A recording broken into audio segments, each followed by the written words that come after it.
Tout à fait, Vincent. Regardez comme elle est belle cette boucle. Regardez comme elle est belle cette scène. Pas besoin de grands discours, pas besoin d'adjectifs, pas besoin de figures de style. Il suffit d'ouvrir grand les yeux. Je vous offre la plus belle vue sur la boucle de la Seine. Je suis aux Andélies, au niveau du château Gaillard, et je commence à succomber. Je vais donc retrouver Dominique, qui est né, qui a grandi sur les bords de Seine et qui en est complètement fou d'amour. Bonjour Dominique. Bonjour Louisa. Alors pourquoi c'est la plus belle boucle de la Seine? Parce que c'est la mienne. J'y suis né, j'ai grandi. Mes enfants y ont grandi, mes amis aussi. Et puis c'est toute une vie autour de cette boucle, de son château.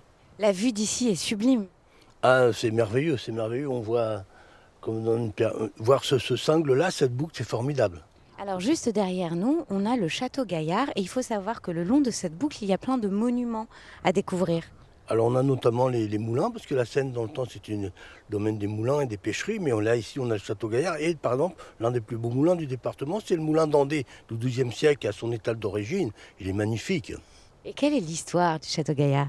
Et il est construit par Richard Cœur de Lion, roi d'Angleterre, qui a été chassé en 1204 par le roi de France Philippe Auguste.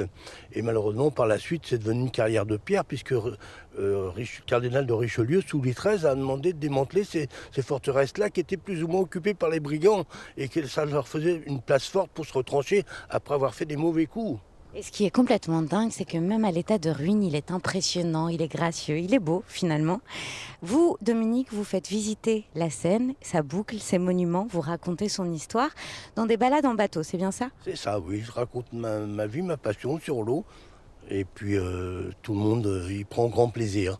Alors j'ai quelque chose à vous demander, Dominique. Oui. J'ai très envie de faire un tour en bateau. Eh ben, ce sera un plaisir pour moi, un plaisir partagé, comme d'habitude. Ah, c'est génial. Ce que je vous propose, c'est que nous partagions ensemble cette balade en bateau. Donc nous, on y va pour embarquer et vous retrouvez-nous tout à l'heure. Vincent, je dois vous faire un aveu. La Seine, je croyais la connaître. Je la pensais accessible, facile, à tel point que je ne la regardais plus.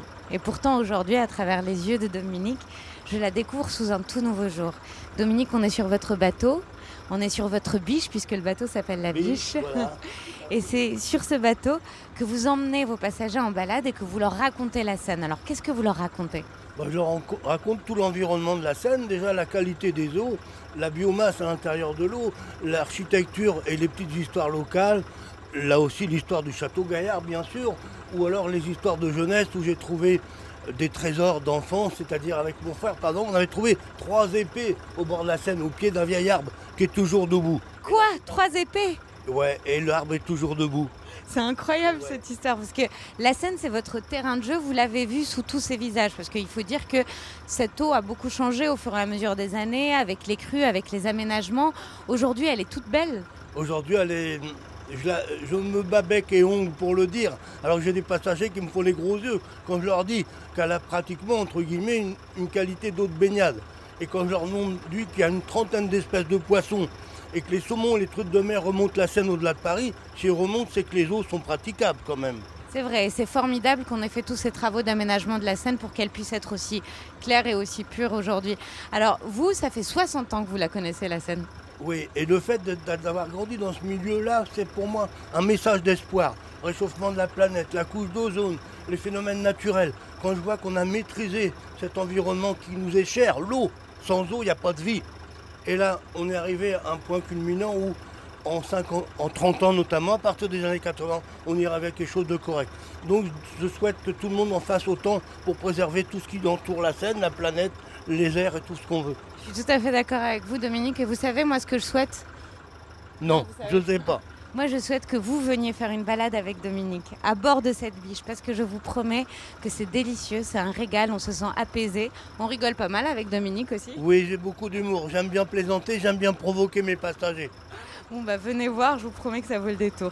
Allez, Cap Ouest. Cap à l'amont. Voilà.